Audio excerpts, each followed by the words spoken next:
Olá, queridos alunos e alunas, sejam todos muito bem-vindos novamente à disciplina Educação Matemática 1. Na aula de hoje, iremos discutir por que a área da educação matemática ainda é considerada uma área em construção e quais são os desafios propostos para esse campo do conhecimento. Vocês sabem? Para essa discussão, a gente traz bicudo. Num artigo intitulado Pesquisas em Educação Matemática, a pesquisa em educação matemática não é uma pesquisa em matemática, mas ela também não é uma pesquisa em educação, embora trate de assuntos pertinentes a ambas as áreas. Essa pesquisa trabalha com a matemática e utiliza-se de procedimentos concernentes ao modo de pesquisar próprios da educação.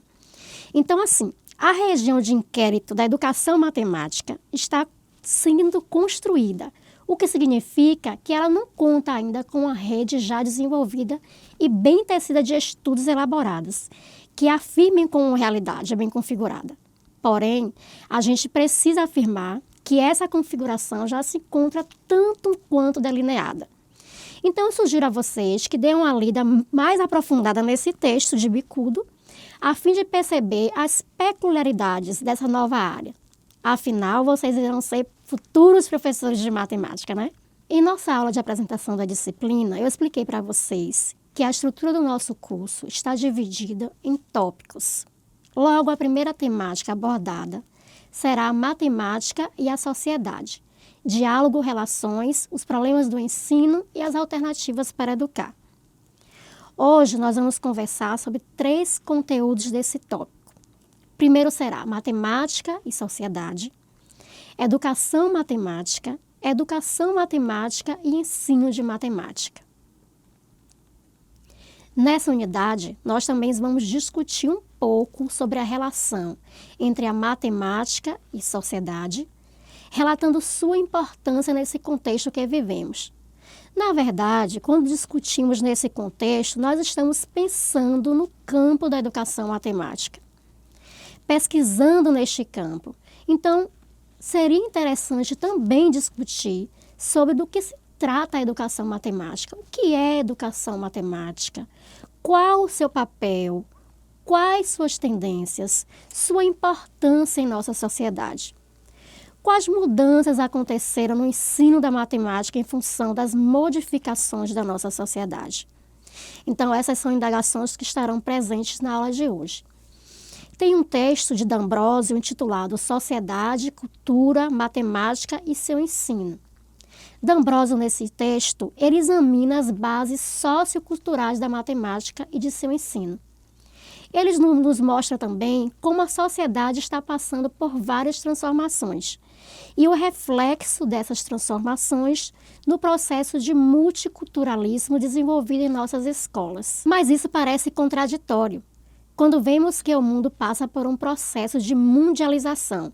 Na realidade, é uma construção coletiva, o que, em linhas gerais, dá origem ao processo de globalização.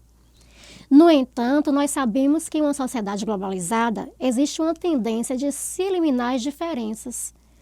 Os sistemas educacionais são fortemente afetados por esse fator, já que as avaliações internacionais, que primam pela comparação e competição, dessa forma, nota-se a eliminação de componentes culturais nos sistemas educacionais. E são fatos que nós vamos avaliar hoje ainda nessa aula, porque não se trata de homogeneizar uma cultura, né? E sim de tratar o diferente como diferente, mas respeitando essas diferenças. Na realidade, o multiculturalismo na educação tem sido a grande vítima com essa ideia de uniformidade. Mas os sistemas educacionais têm reagido a essa situação contraditória, de ter que acertar o passo com os parâmetros internacionais e, ao mesmo tempo, satisfazer as demandas de contextos culturais que buscam identidade. Então, futuros professores, não se trata apenas de dar conteúdo aos alunos, ou até mesmo construí-los, porque estamos falando da formação de um ser completo. Por isso que é complexo a construção do saber de forma compartimentada. Nesse texto de D'Ambrosio, vocês também serão levados a compreender os conceitos de disciplinaridade, multidisciplinaridade, interdisciplinaridade e transdisciplinaridade. Quais desses conceitos estão sendo aplicados em nossa escola, em nossa sala de aula? Fica então a dica, para que vocês possam buscar e construir uma resposta a partir de um entendimento feito com a leitura do texto de D'Ambrosio, que a gente disponibilizou, e os processos educacionais de ensino que estão acontecendo em sala de aula. Para o educador matemático, o objetivo de todo o seu trabalho, de suas pesquisas, de suas participações, em discussões, em encontros, está voltado para a construção do conhecimento dos seus alunos. Existe até uma pirâmide que circula em muitos sites e trabalhos chamados pirâmide de aprendizagem.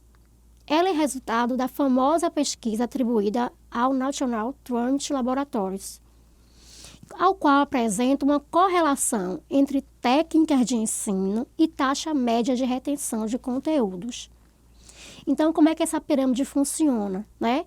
Ela nos diz assim, que 90% do que nós falamos, né, e do que nós escrevemos fica muito mais retido em nossa mente. Então, nós trouxemos aí para vocês um exemplo bem clássico de como trabalhar de forma interdisciplinar e de forma que o aluno aprenda, né, um conteúdo matemático. Uma forma, por exemplo, bem diferente de começar um estudo sobre potenciação seria começarmos a falar das atitudes alimentares dos nossos alunos, bem como sua saúde, se praticam ou não atividades físicas, enfim. Nós poderíamos até montar um cardápio com o que cada aluno comeu naquele dia, né, a refeição que ele fez, fazendo inúmeros cálculos em relação ao número de calorias ingeridas, de algum grupo alimentar, que ele tem se alimentado mais, né? Então, isso seria um trabalho interdisciplinar. Então, vou pedir a vocês que confiram lá na leitura do texto do D'Ambrosio, né, para ver se realmente a proposta confere com um trabalho interdisciplinar ou não. Por fim, nós poderíamos pedir que esses alunos se medissem, se pesassem e calculassem seu índice de massa corpórea, o que iria requerer do aluno a habilidade de alguns conceitos matemáticos, inclusive o conceito de potenciação. Essa seria uma excelente oportunidade para o professor introduzir esse assunto de forma lúdica e aprimorar os conhecimentos de forma que os alunos conseguissem construí-los de acordo com a pirâmide da aprendizagem que já foi citada aqui nessa videoaula. Pois é isso que um educador matemático faz, já que o objetivo do seu trabalho está voltado para a construção do conhecimento dos seus alunos. Mas o que é educação matemática, afinal? Mundialmente, durante os últimos séculos, o campo da educação matemática ele desenvolveu-se em função do que educadores e matemáticos colocaram sua atenção na matemática que se ensina e se aprende na escola. Ou seja, como é que ocorre o processo de ensino e de aprendizagem? E de que forma eles deveriam acontecer?